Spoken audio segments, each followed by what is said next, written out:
Good morning, everybody. I hope this is working and you can hear me fine.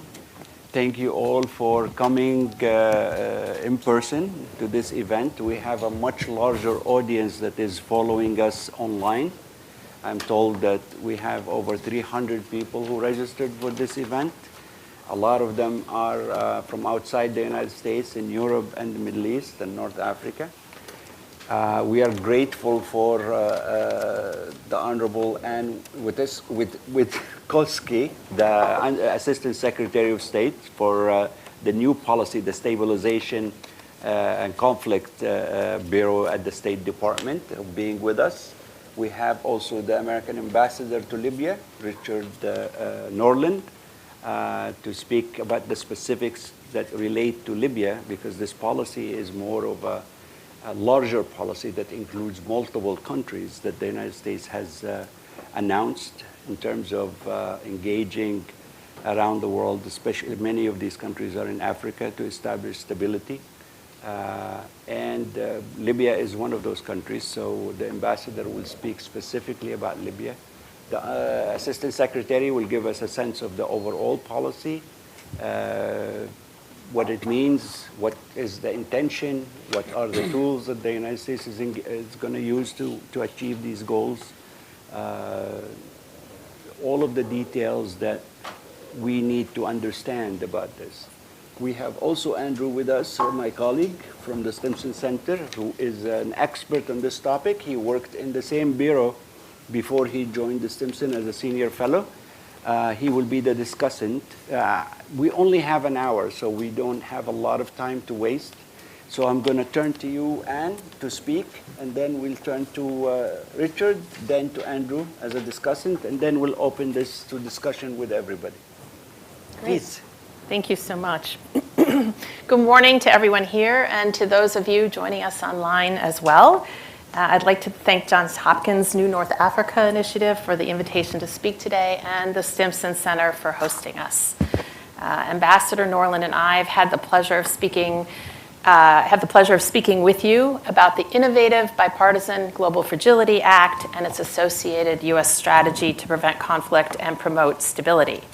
The ambassador and I have known one another and worked together for over a long period of time, and it's really a pleasure to share the stage with him. As well as with Andrew Hyde, we've also known one another for many years, and equally a pleasure. Along with our friends and allies and the wider international community, we're facing destabilizing transnational challenges which disrupt ways of life, economies, and whole societies. Democratic governance and respect for human rights are increasingly under threat as violent extremists and practitioners of oppression assert their authoritarian will through coercion and violence. To address these challenges, the United States is committed to strengthening global resilience, fostering democratic renewal, and promoting peaceful, self-reliant countries that can be strong economic and security partners. The U.S. strategy to prevent conflict and promote stability is a long-term, groundbreaking initiative to redefine how the United States works to prevent violence and advance stability in areas vulnerable to conflict. The strategy and our 10-year plans to implement it in 4 countries and 1 region, Haiti, Libya, Mozambique, Papua New Guinea, and coastal West Africa, which includes in that region Benin, Cote d'Ivoire, Ghana, Guinea, and Togo, seek to break the costly cycle of instability and promote peace. The strategy focuses on 4 goals: prevention, stabilization, partnerships, and management, and emphasizes an integrated, whole-of-government approach to harnessing the full range of U.S. tools across the diplomatic, development, and defense sectors to achieve those goals. As mandated by the Global Fragility Act, the Department of State leads the execution of the whole-of-government strategy. Working closely with in-country partners, businesses, and civil society organizations at the national and local levels, we aim to deploy all the tools at our disposal to support the strategy through our embassies overseas and our substantive and technical experts here in Washington, emphasizing integrated and intentional planning, and monitoring, evaluation, and learning across the plans. In March, when President Biden transmitted the 10-year plans to Congress, He noted they, quote, represent a meaningful long-term commitment by the United States to building the political and economic resilience of partner societies by making strategic investments in prevention to mitigate the underlying vulnerabilities that can lead to conflict and violence and are critical to achieving lasting peace. And I would add that in developing the plans, U.S. government interagency teams conducted broad-ranging consultations with national and local leaders, including women, youth, and civil society members. And we'll talk a little bit more about that in the discussion today. Now I'd like to touch briefly on each of these approaches before delving a little more deeply into an overview of the Libya approach. In coastal West Africa, we will work with partners at all levels to prevent the destabilizing expansion of terrorism and violent extremism. We are pursuing an integrated approach to governance and security in support of African-led initiatives and aligning our efforts with national governments' plans, which take a holistic approach to mitigating conflict risks and vulnerabilities and strengthening social cohesion. In Haiti, we will foster stabilization in communities affected by violence, while over time systematically addressing the underlying drivers of conflict and mitigating the effect of climate shocks. We will continue consultations with a broad range of Haitian stakeholders, as we have begun, to support locally driven peace and stability initiatives. In Mozambique, we will support the national government's plans to promote reconciliation, inclusive and sustainable development, and resilience in historically marginalized and conflict-affected areas. This includes efforts to counter vulnerabilities to terrorism, bolster recovery from its negative effects, and address the root causes of instability in the north. We aim to help the government and local partners foster pathways for inclusive economic growth to increase employment, especially among young Mozambicans. In Papua New Guinea, we will seek to strengthen communities' capacity to prevent and respond to chronic violence and conflict, support inclusive, sustainable, and equitable economic growth, improve justice systems, and professionalize the security forces. Across these goals, we will help Papua New Guinean partners advance gender equity and equality, prevent and respond to gender-based violence, and elevate women peace builders. Now, Libya is a prime location to pilot our new approach to conflict prevention and stabilization because the active conflict there has transitioned to a political dispute. And all indicators suggest Libya's political transition and societal reconciliation will require a patient, long-term approach that is envisioned under the strategy. In Libya, the United States is pursuing a flexible, adaptive approach focused on community-level programs that can be scaled up as opportunities arise. Our plan for Libya is focused on achieving our top U.S. priority there, an elected national government able to govern and maintain security throughout the country. This effort comes at an important time in our relationship with Libya. Given the political impasse on national elections, it might be tempting for us to take a back seat until Libyan stakeholders forge a new way forward. However, we've seen from the past that moments like this are precisely when we must deepen our engagement. Political stability and security are threatened by competitors and adversaries, not only in Libya, but also in the broader region.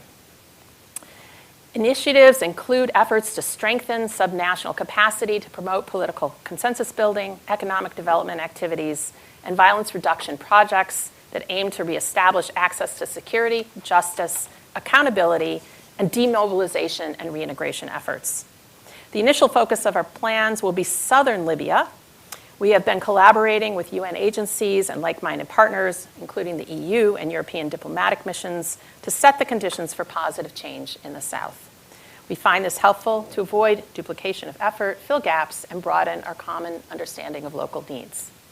Our approach initially focuses on southern Libya for two reasons.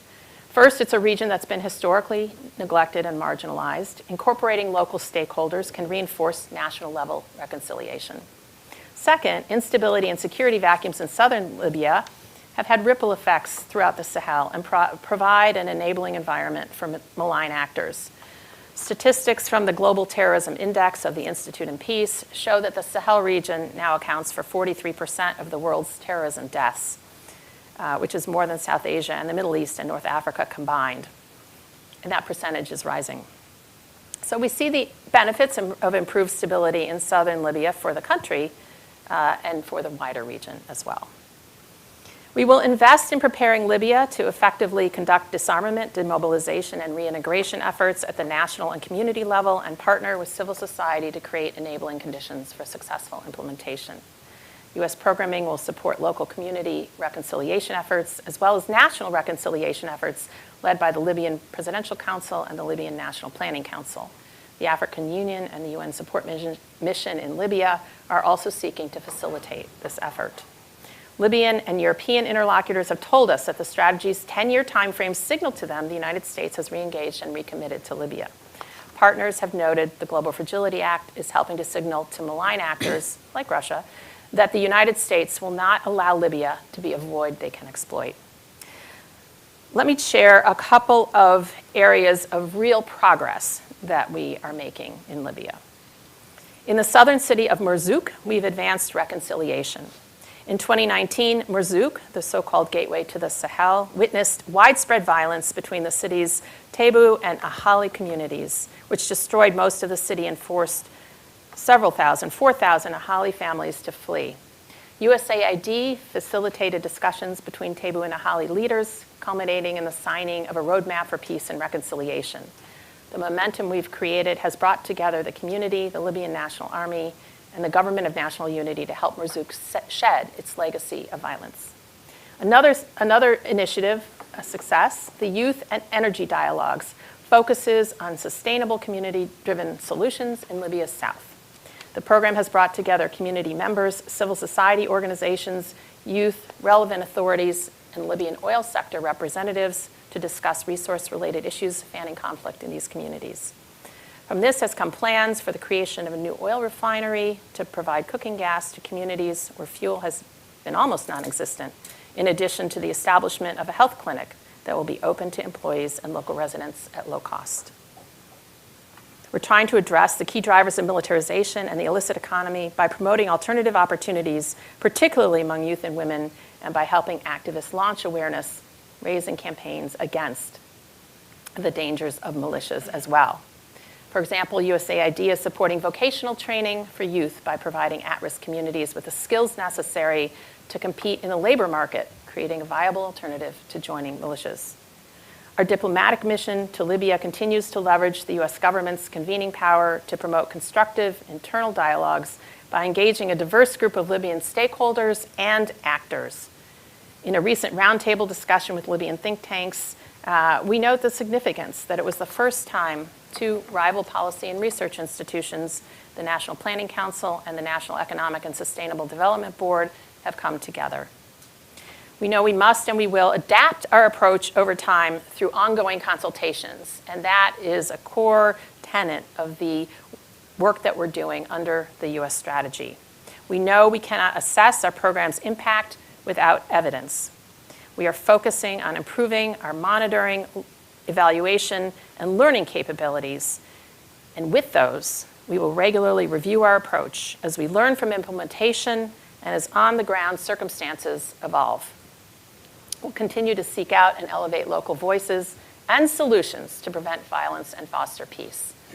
The U.S. strategy to prevent conflict and promote stability represents a significant U.S. investment and will support our partners' progress toward peace and resilience. Tailored approaches aim to address the unique challenges and opportunities of the local and regional context. These innovative and groundbreaking plans are a unique opportunity to collaborate across boundaries of many kinds to assist our partners, including in Libya, in creating more peaceful and prosperous futures. I look forward to your questions and our discussion this morning, and thank you. Thank you very, very much. It's the most coherent presentation I've heard of this new initiative and bipartisan resolution law. Anyway, Richard, do you want to jump in on the Libya specific issue? Happy to do that. And first, let me just say I appreciate being, the opportunity to have an event associated with SAIS, because thanks to the State Department, a number of years ago had a chance to do the one-year MIPP program at SAIS after I'd just come back from Moscow, USSR, and so it gave me a chance to put that experience in some context. And after you leave your official position, come back as a senior fellow with it. So no, it's a pleasure to be here, and you know, Anne, I think, has just done an excellent job of outlining how this new strategy for to prevent conflict and promote stability, it's timely and relevant for Libya. And what I want to do is amplify on that, particularly in response to the questions that you might have.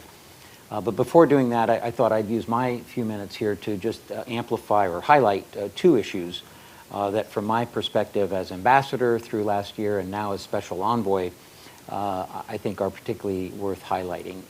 And the first of these has to do with the political context. The fact is, as Anne noted, Libya has moved from outright military confrontation now to a period of fragile political engagement, facilitated by the UN Special Representative for the Secretary General, Abdoulaye Bathily. Libya's political institutions need to be reunited and they need to be re-legitimized. Elections, in our view, are the key to doing this.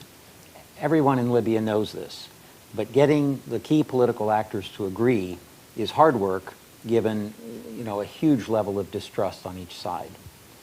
What we learned from the failed attempt to hold elections in 2021 is that it's not enough to set a date for elections as sort of a forcing event and expect the process to unfold smoothly from there. What everybody's looking for are successful elections, where key actors agree on what sort of caretaker government can be trusted to lead the country to fair elections, who will be allowed to run among many controversial candidates, and most importantly, whether everybody will agree to accept the results. That's a huge challenge, but it must be met in the weeks and months to come. Because some think the status quo is sustainable. But I think in our view, with closer reflection, it's clear that the divisions in the country are only going to deepen if they're not addressed head-on. Bad elections could be destabilizing, but so could no elections.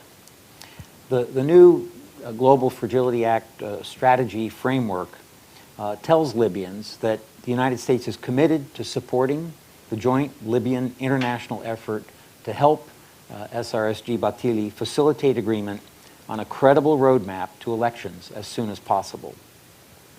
Its initial focus on the southern region of the country, the so-called Fezzan, and on reconciliation, as in Mourzouk, as Anne mentioned, is intended to take advantage of the South's role as a sort of political fulcrum between the two more populous and powerful parts of the country, and also as a kind of a model or a pilot for what the rest of the country needs to do. And I'm convinced that the GFA and this strategy are going to provide the kind of framework that will allow for nimble, targeted engagement with actors at all levels that will advance the progress towards elections. The second point I wanted to highlight is a kind of a practical one. We realize that to be fully effective in implementing this strategy, the United States needs a persistent diplomatic presence on the ground, leading to the reopening of our embassy in Tripoli as soon as possible.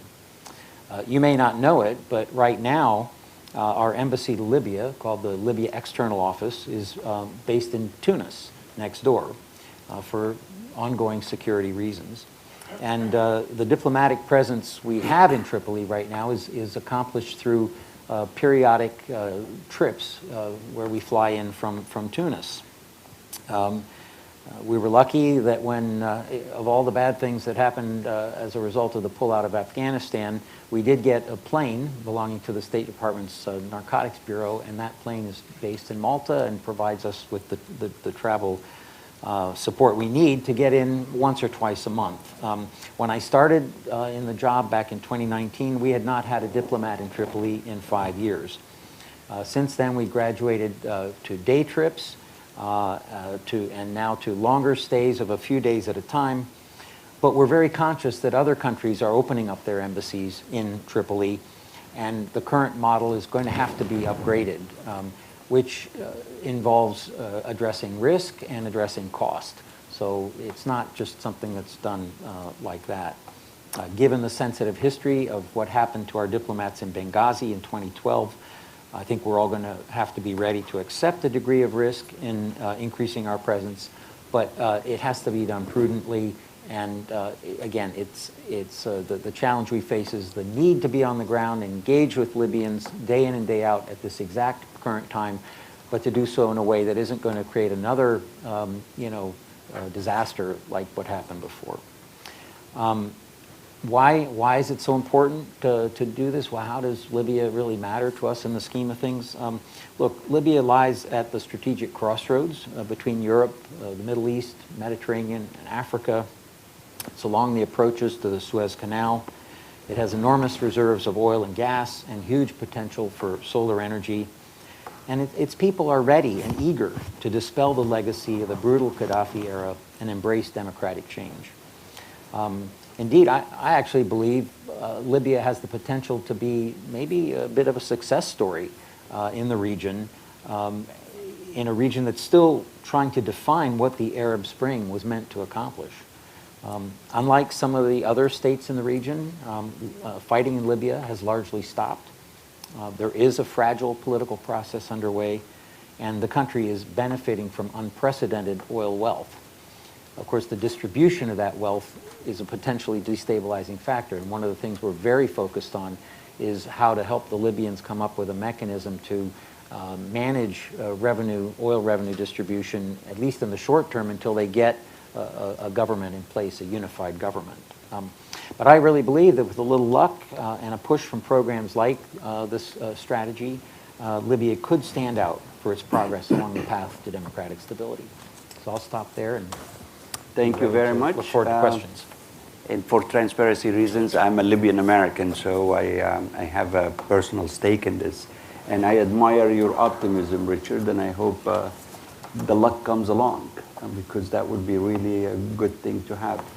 Andrew, please. Great, thank you. Thank you very much. And Richard, thank you. Really excellent comments. And I join with Hafez in saying very, very clear and very, very helpful. This is clearly an impressive strategy that you've taken on through the Global Fragility Act. And I can only picture how challenging it is to think about implementing it. It's important, I think, that this approach is both sustainable and holistic. And I think we've heard some good examples of that today. And it's impressive, I think, that the U.S. government has picked a sort of range of countries to target in this, to work with, and a region as well. I think there's a couple of things here that really kind of jumped out at me hearing about this and reading about this. One on the aspect, Anne, you mentioned about the work you're doing at CSO, how you're really mainstreaming this Global Fragility Act into U.S. foreign policy. I think that's so critically important to its success and to its sustainability.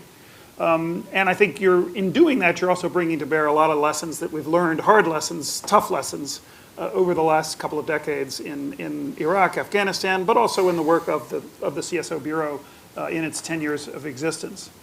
In Libya, you have obviously a real stress test for this policy. There's no question. It's been through a long period of turmoil. Richard talked about that.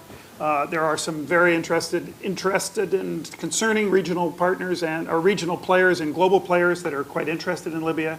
So that, I'm sure, complicates your efforts dramatically. And then I think there's the real question that comes up in these kinds of environments, but particularly has been with Libya, I think, is what's the long-term commitment here going to be? Does it really sustain as much as it should? The specific examples, Anne, you provided are really very encouraging. But again, the question I think occurs is, are they sustainable? And will they be sustained by the U.S. government, by the partners? I've sort of identified, just listening to you, several tensions, I think, that exist in this process that'll be interesting to sort of see how it plays out. First of all, I mean, you've inherited, in a sense, this administration inherited this Global Fragility Act from the previous administration, the previous Congress. And yet, what I'm hearing from you today and what I've heard from this administration, you've taken ownership of it. But nonetheless, it's encouraging, I think, in this policy environment that we operate in Washington to see that here's a policy that was formulated in one administration and has been passed on. Secondly, I think you have the challenge of a standardized, understood, holistic approach to this policy across different countries, but then asking how do you tailor it to each country, and you gave some very good examples in that score. You mentioned, Anne, a few times local partners and voices, and we know how critical that is in this environment. At the same time, you're also convening power of the United States. U.S. government lining up U.S. government agencies, trying to come up with a U.S. government approach. And so, again, managing that tension between those two, I can only imagine is challenging. Secondly, fourthly, of the five challenges, the tensions, is the long-term approach versus some immediate wins. And you actually pointed to how the immediate wins, some of the things you're seeing, very, very, very impressive to hear. But again, the long-term sustainability will be so important. And then how do you take a holistic approach? That's the essence of the Global Fragility Act, a holistic approach in terms of U.S. government abilities across the three Ds: development, defense, and diplomacy. But then how do you work in very specific areas? And again, I think there's an elasticity there that is challenging to manage, but it sounds like you're on it. So thank you very much. I think this has really been a very good discussion so far, and I look forward to the questions we'll have. Thank you very, very much. I'm going to shut up. I'm not going to use my moderator role to ask questions, especially since this topic is very personal to me in many ways. So I'm going to open the floor for discussions. We're going to start off with anybody here who has any questions or comments for our panel, and then we will also start taking online questions as well. Please, Andrew. Yes. We have. Well, I just want to say we have microphones here, so because we do have a substantial online audience, so we definitely want to use the microphones. So please raise your hand, and we'll get a microphone to you as quickly as possible. Any questions in the room? Okay, Andrew, do you have any questions so we've online? got some online. Yes. Oh no. He had a question. There we go. Oh, here we go. Go ahead. Stanley Kober. I can't help questioning. If everything we were doing was so right, how did we end up? In 2011, he basically owned it. Got rid of Gaddafi. What happened? Throughout the Middle East, remember Syria? Obama said, Assad has to go. Where's Assad now? Where's Obama? Shouldn't we have some retrospective look at what we've done, how it worked out, before jumping into new policies?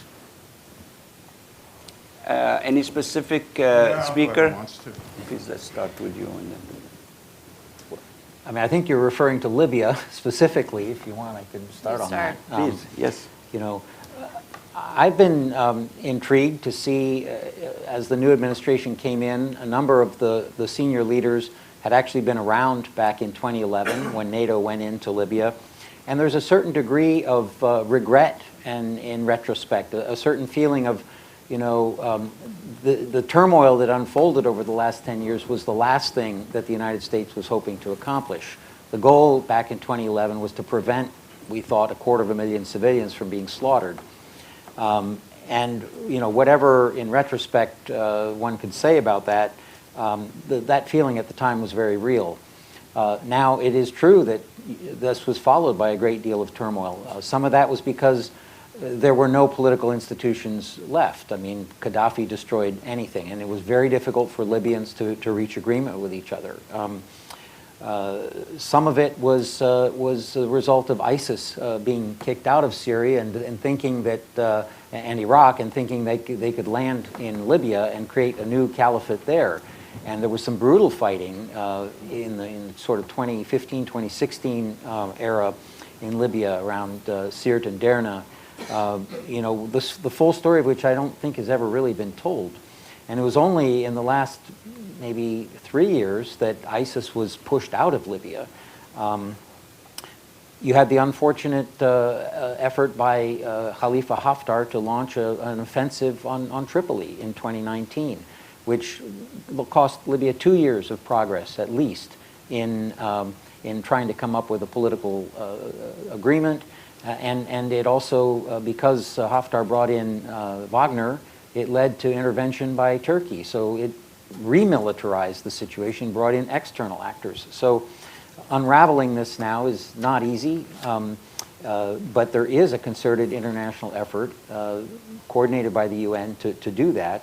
And you know, I think now there is a serious effort to put the pieces back together. You're asking a very legitimate question, and in a way it's for the historians to get it figured out, but right now the focus is on using the opportunity that exists again, now that the fighting has stopped, people understand that the appetite for war is pretty low in Libya. The UN, thanks to a really committed civil servant, public servant like Abdoulaye Bathily, is leading a process. And money is coming into the country. You know, unlike so many conflict zones, Libya is a wealthy country. And so I think I'm not just being the typical optimistic diplomat. I think there's a real chance in Libya now. But you're asking a very fair question. I think the problem is the money coming in. Usually in these kind of fragmented societies and situations, when you have an endless supply of money, that tend to create more problems than less. But any other questions here? Okay, we'll take one more and then I'll come back to you after we take something online. Please. Hi, my name is Rishabh. I'm with the Crane Center for Mass Tragedy Prevention. And my question can be for the entire panel. So how can we better improve our approach to promoting stability while also maintaining the intention of establishing long-term self-sufficiency in Libya and other countries of Haiti? Please. Well, that's a very good question. Let me provide an answer that gives in the frame of the U.S. strategy, and then I'll ask my colleagues to fill in to Libya specifically. And I think it's an excellent question. One of the core precepts, one of the core ways that we are approaching this effort, first of all, is to take it over the long term. The plans that we've devised are intentionally 10-year plans. It doesn't mean that we do one thing for 10 years. We will adapt our approach over time as we learn from what we are doing. So long term, with the ability to adapt as we move along. Secondly, we're taking a partnership approach, partnering at all levels. You've heard a little bit about the diplomatic consultations that are underway, and our ambassador and other diplomats in the field are working consistently to build partnerships in key areas. We've talked about how we are focusing on the South, and there are some important opportunities there for partnership as well, and that's an illustration of what we are about here under the strategy. And then finally, I mentioned that we are investing in monitoring, evaluation, and learning over time. This is a long-term undertaking, and we need to caution strategic patience, as in all the work that we do in this area. But I think through that, we will also see that we will evaluate where we have success with partners, where we want to take those successes and potentially scale them, and where we want to pivot and say, this is not really achieving our goals. We want to adjust. So it's really all about providing the capabilities of the population, of the government to move forward on its own. Richard? Maybe the one thing I'd say is what I think is hopeful about this new approach is that it is, I think, going to be correctly sized. And by that I mean, you know, I had some, if we're talking about learning from the lessons of Afghanistan and Iraq, I know when I first went to Afghanistan at the end of 2002, I was posted as a diplomat with a 7-member Army team up in Mazar-i-Sharif doing civil affairs work. And the U.S. sort of decided after a while, well, if one little team with 8 people is doing good work, then multiply that times 3, and it'll do 3 times better work. And then multiply it by 10, and you'll get, you know, exponentially better results. And the next thing you know, you had PRTs with almost 1,000 people on them. And, you know, in retrospect, that didn't do the trick. I think what's interesting about this approach is it is pilot-based, it's targeted, it's trying to use a small amount of resources in a very effective and smart way to, you know, galvanize results rather than trying to, you know, buy results. And so I think in the case of Libya, this is exactly the right environment to test this out and see if it can work. As Ann said, we need to allow ourselves longer than the usual time frame to evaluate this, right? The typical U.S. budget cycle, political cycle, is not maybe the best time frame to use in trying to get something so challenging, get it right. And so I think 10 years gives us something to work with. I'm glad you mentioned the budget, because one of the questions I had was, we tend to have our Congress here passing all kinds of stuff without actually backing it up with a budget. And I was wondering how much is the space you've got to use these resources. Andrew, do you have anything to add there? I've got two questions, online questions that I'm going to combine because they're pretty closely related, Libya specific. So the first one is from Maureen Quinn. She asked, why southern Libya? Very small population in southern Libya, scattered across large areas. What will be learned that will contribute to addressing the power conflict between the East and West? What about addressing a central issue such as the alarming levels of violence against women and girls? The other question related is from Wad Khan, and he asks, considering that nearly 50% of Libya's population comprises young individuals up to age 24, how can the U.S. strategy to prevent conflict and promote stability effectively design and implement specific measures or programs to further empower and uplift this demographic in Libya? Who wants to take that one? Yeah, wanna you start? can go ahead. I mean, Anne's office, the Bureau for Conflict and Stability Operations, tasked us out at the Libya External Office, think about how this could work for Libya, where to begin. And we immediately thought of the South. So the question, why southern Libya? I think it has to do in part, as Anne and I both said earlier, that it is sort of a fulcrum. Libya is divided between East and West. The South is considered, if it's considered at all, it's very marginalized. And if we can use it as the basis now, the pilot project for getting something going here, we think it can have positive impact in the relationship between East and West. There has been progress already in that regard. As Anne mentioned, in Mourzouk, serious divisions, tribal divisions, as a result of the fighting in 2019, have been seriously addressed through negotiations brokered by a variety of NGOs, supported by USAID. And why is that important? Because the Libyans are very seized with a national reconciliation project. And part of what we want to do through GFA is support this national reconciliation effort, again, which begins in the South. It's an important project because it not only involves a Libyan-led effort through the Presidential Council to try to, bring people from all sides who've, suffered one way or another during the fighting and try to get them together, but it has support from the African Union. Twice in the last year, I've gone to Congo-Brazzaville and met with President Sassou Nguesso, who leads the African Union's high-level panel on Libya and who's very seized with this reconciliation agenda. So the AU is going to support this. It's important for us to engage all of Libya's neighbors, including African neighbors, including the African Union, to maximize the number of voices trying to move things in the right direction. So reconciliation is a path to broader support from the international community, and GFA and the South are a path to greater support for the reconciliation project. And so for us, it just made a lot of sense to begin with the South, again, because we're not dealing with large resources. It's a targeted budget, and we think it can have the most impact if we get to the South.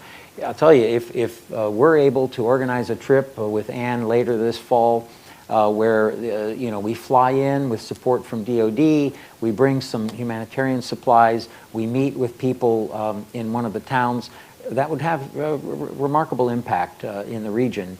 And we think have a ripple effect in the country as a whole. On the issue of violence against women, this is a serious problem in Libya, not just in the context of fighting and retribution, but also online hate speech and bullying. I met with the Minister of Women's Affairs in Tripoli last week. She was very seized with this issue. She herself had had some run-ins with the imam in Tripoli, and to her credit, she sat down and met with him for 4 hours and tried to figure out a way to understand each other better. But this is an ongoing issue, and I know a number of our programs are focused on trying to deal with hate speech and things like that. Dick, thank you very much, and I appreciate your comments and the specific examples. Those are excellent questions, and just to add to what you said in terms of the way that we're approaching the U.S. strategy, not only in Libya but in our other focus countries as well, and our other partner countries, we have a mandate to move forward to advance the Women, Peace, and Security Act. It's written into the law. And so addressing challenges around women and girls is not only the right thing to do in many of these contexts, but we also have a requirement to do that. And I think that you'll see that reflected over a period of time in the work that we're doing, not only in Libya, but in the other partner countries as well. And I think this audience knows well why addressing empowering women and dealing with gender-based violence and hate speech is so important to the future stability and security of our partner nations, that 50% of the population. In terms of youth, I mentioned, as I mentioned in my remarks, one of the programs that we are focused on is a community-driven program in the south of Libya that does involve youth and a number of other representatives to talk about resource-related issues in these communities, and out of which came the creation of the new oil refinery to provide cooking gas to communities where fuel was previously almost non-existent. And we're committed in the programming that we're doing to continuing to look for ways to give opportunity and to elevate those young voices. I'm very, very glad to hear about the South, the focus on the South. I think it is potentially the most successful part that you're going to experience. I think the southern part of Libya, as you all mentioned, is very strategic. It is very ready for a better engagement. I think it is also from the United States interest. It is a great way to protect not only Libya, but also the Sahel. Now we have the Sudan part. I think it is very, very critical. I'm also happy to hear about the reconciliation, and I will urge that you include, even though I spent 30 years as opposition to Gaddafi, but I think you should include the people from the former regime, and I wish that happened 10 years ago. I think we wouldn't have ended up with all of this. I think that also includes Saif al-Islam, Gaddafi. I think that's critical for a lot of these tribes and the supporters of his family in terms of having faith in the process. Without that, I think we're always going to have spoilers inside and outside the government. I skipped you earlier. Please go ahead. Thank you so much. My name is Maven, and I'm with the Halo Trust. We do humanitarian landmine clearance. We've been working in Libya since 2018.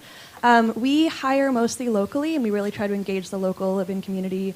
So I was wondering if you could talk a little about, in the context of GFA, like engaging the local communities and engaging local NGOs in kind of like a bottom-up approach. Yeah, I think there's a very simple answer to that question. I can't speak specifically to what Halo Trust is accomplishing, though I certainly know your work around the globe, your excellent work around the globe. We, a central component of our approach is to engage local NGOs and local communities, and we have many, many examples of the ways in which we have done that in developing the plans, dozens and dozens of consultations in different countries around the world. Understanding what those perspectives and those voices is very, very important to us in developing our approach initially and then in continuing the work that we're doing going forward. So that's not only about programming, it's also about having a dialogue and engaging in a dialogue to hear those different perspectives. And I think that's one aspect of what we're doing under the U.S. strategy that is novel, and it's intentional. It also is written into the law, and we intend to continue taking an approach where we are engaging a range of actors, not just at a national level, a regional level, among civil society, other kinds of leaders, the private sector, academe, think tanks, because understanding what those voices tell us is really going to be critical to our success going forward. Richard, any comments? I would just echo that Halo Trust has done great work in Libya. I think we funded some of it for a time. I'm not sure exactly where we are on that now, but you know, particularly in the wake of the offensive against Tripoli and with the involvement of Wagner, it turned out there were all kinds of booby traps and things left in children's toys, and you know, Halo did some very important and dangerous work in trying to clear that up, so hats off to you. Andrew, I have, we don't have a lot of time. I know you have to leave around 11. So how about if we take a couple of questions from online and then maybe one here or two. And then I would like to ask you, Anne and Richard, since a large audience actually is watching you from Tripoli and Benghazi and throughout Libya, to address them directly about this policy and what it means to them.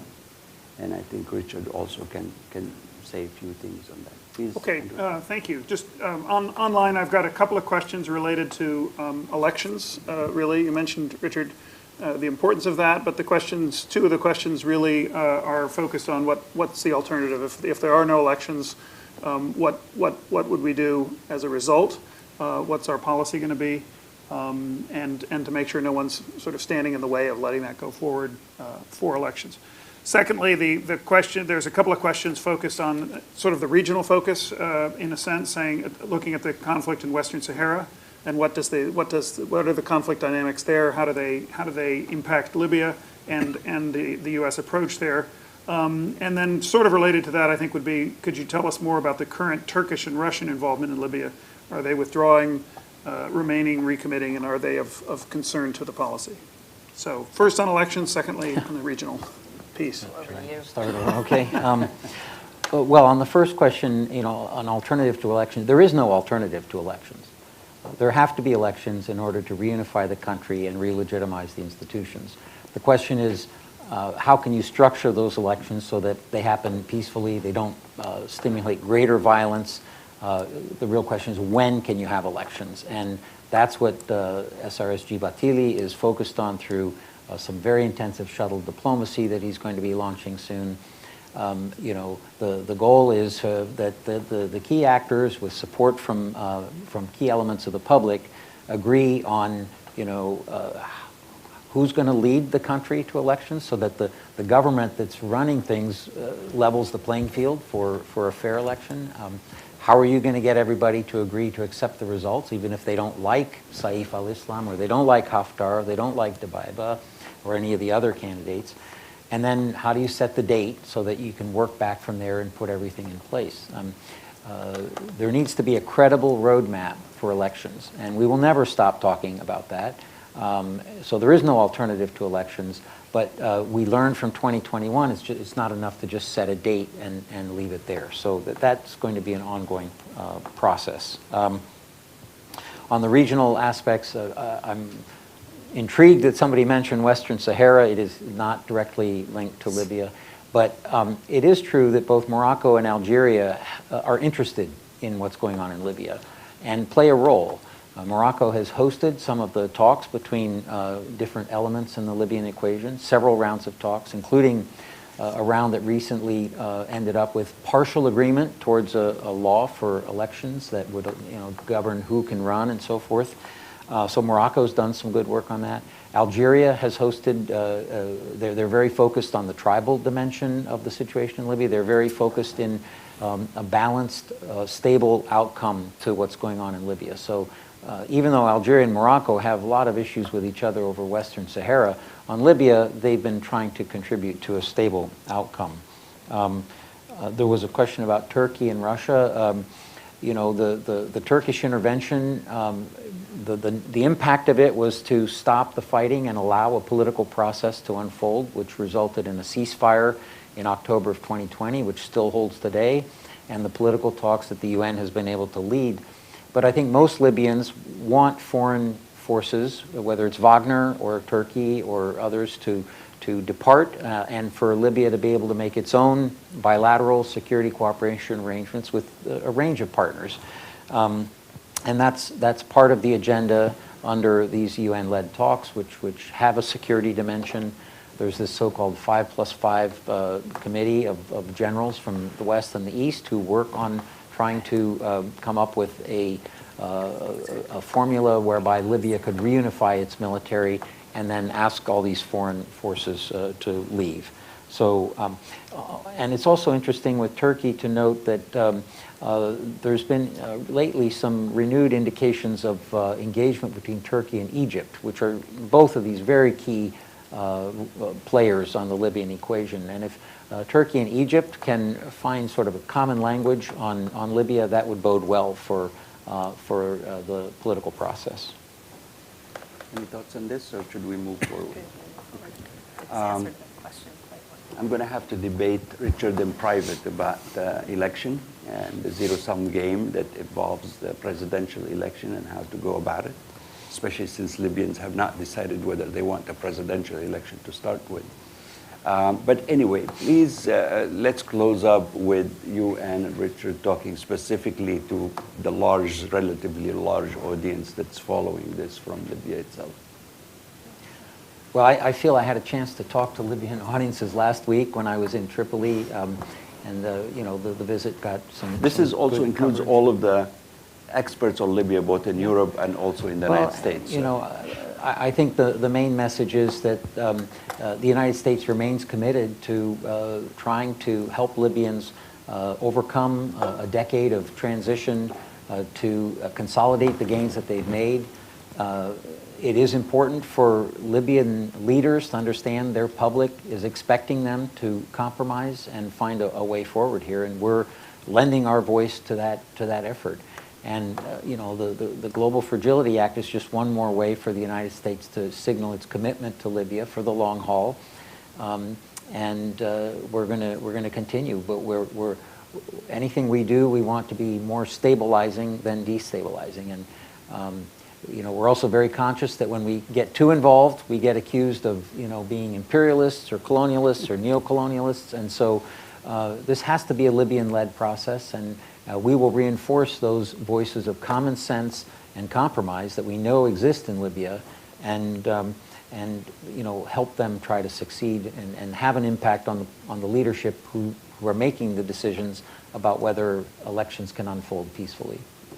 And I think they would like to hear from you directly as well. Absolutely. Well, thank you very much. Thanks for the opportunity to talk about today what we are doing and the results of what we have done so far and what we hope to see in the future under this approach. I would only add to what's already been said that the framework in which we are working in Libya, for Libya, and in other parts of the world under the U.S. strategy has features that you've heard us discuss today, and that we will continue to elaborate upon and to pursue as we go forward.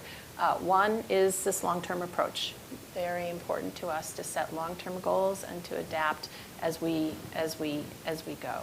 The second is the consultative approach, to engage a wide range of actors as we have already in Libya, government, non-government, private sector, who, by the way, as we went through the consultations, underscored to us the importance of these longer-term efforts and in incorporating some of the really complex sensitivities that we are doing in the context of Libya. And then I think the third part of what I wanted to say is that we will put in place, consistent with what we are able to do, an evaluation and a learning mechanism, which I think represents very much a result of the lessons that we've learned over the years in other contexts, that we have to understand what we are doing, whether what we are doing is beneficial, and how we can move forward. And then finally, what we've described here today is an undertaking that bolsters U.S. government policy and our long-term goals for Libya. And I think it is a framework that, as the ambassador has identified, works very well. And we look forward to the partnership of those who are online. We look forward to hearing from you, and we look forward to continuing the intensive work to make this a success. Thank you. Thank you very much. Yeah. We're going to close in a few minutes, so Andrew, do you have any final closing remarks? And then I'll close the session after you. No, I just want to thank both of you for coming here today to share this with us. I think this is a very important conversation for us to be having in Washington.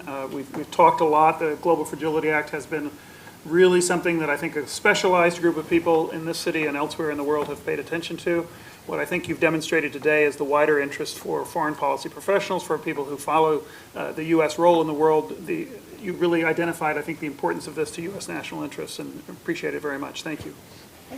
Thank you very much. As always, the policy is always great. The issue is always about how to go about it. The how is always what actually where the United States tends to end up tripping, not the intention and not the policy. Anyway, I want to thank you very, very much. And it's really a great opportunity, and I'm grateful for your time. I know how busy you are.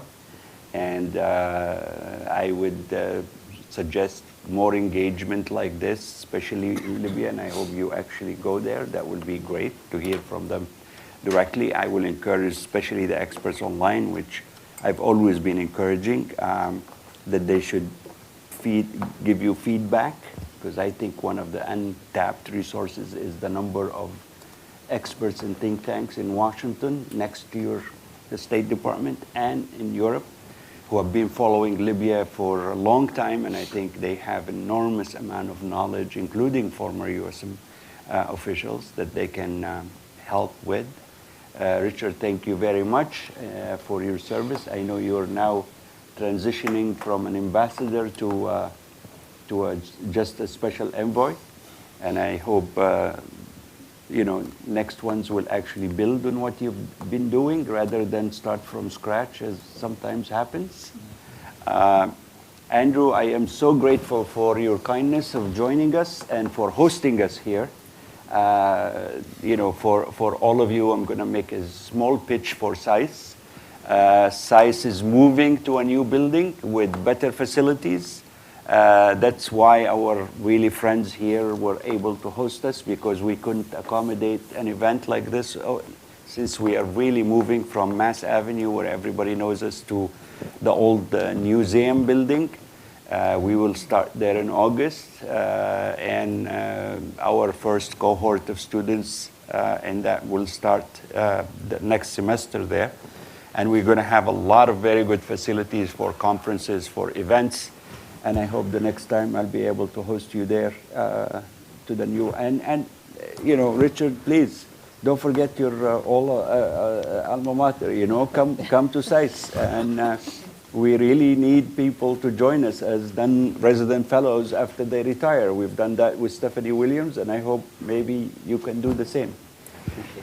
Thank you all very, very much. I'm really grateful for you coming here, and I'm very grateful for those who are following us online.